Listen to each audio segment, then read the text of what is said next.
Hey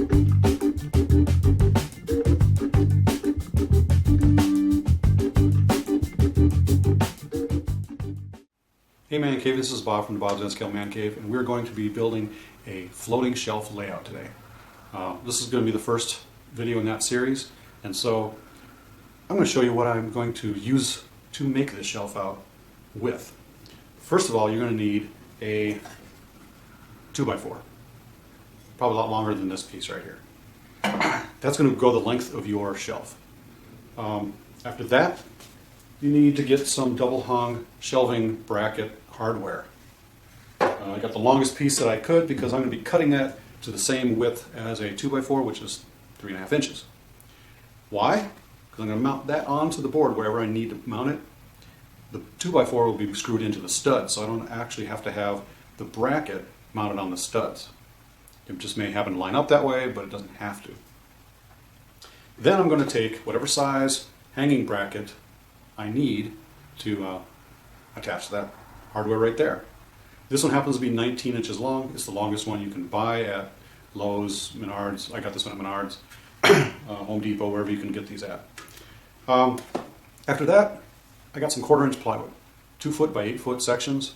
You can get those at Menards. They're called handy panels. They're sanded on one side, so I can have a nice, smooth, good-looking piece of wood on the bottom. And then that is going to be mounted to the 2x4 up against the wall and to the bottom of this bracket right here. Well, this is an angled piece of bracket. How do you do that, Bob? With some screws. I got some machine screws that are number 10, 24 by 3 inches. So 24 threads, basically. That's going to go through this hole right here and down in through the 1/4 inch plywood, and voila, I have a nice level board underneath this bracket. So basically I have a board on the bottom and nothing on top yet. Well, what do I do in between here? I got these brackets. How do I put a tabletop on top of this? Well, you can either put a piece of plywood on here if you want to, but I'm not going to do that. I'm going to use foam. So I'm going to fill in two 2-inch pieces of foam in here to raise this up, and probably a 3/4 inch piece over the top of that. So it's a nice thick table.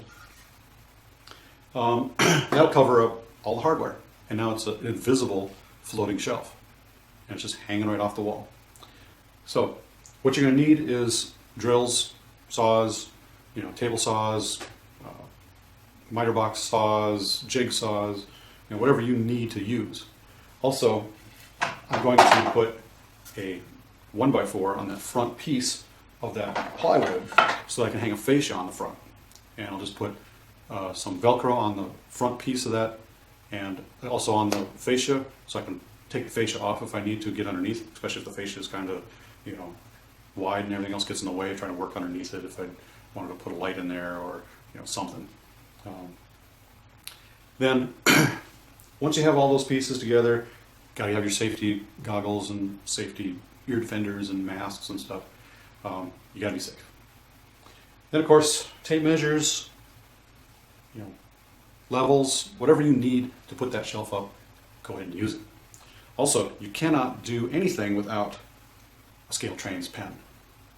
Now, I picked this up at the train show that I was just at back in November, Train Fest, and it's a pretty good pen.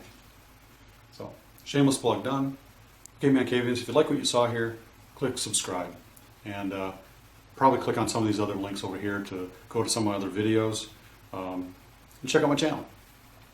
Find out more information about upcoming train shows and things I'm doing on my layout, product reviews, etc. And stay tuned for the next video in this series on how I put it all together. And as it goes, I'm going to be doing videos on putting my track down, putting my helix up, putting the turntable and roundhouse together. There's a lot of stuff coming this year. So stay tuned. And as always, ManCavians, happy model railroading. Stay off the tracks.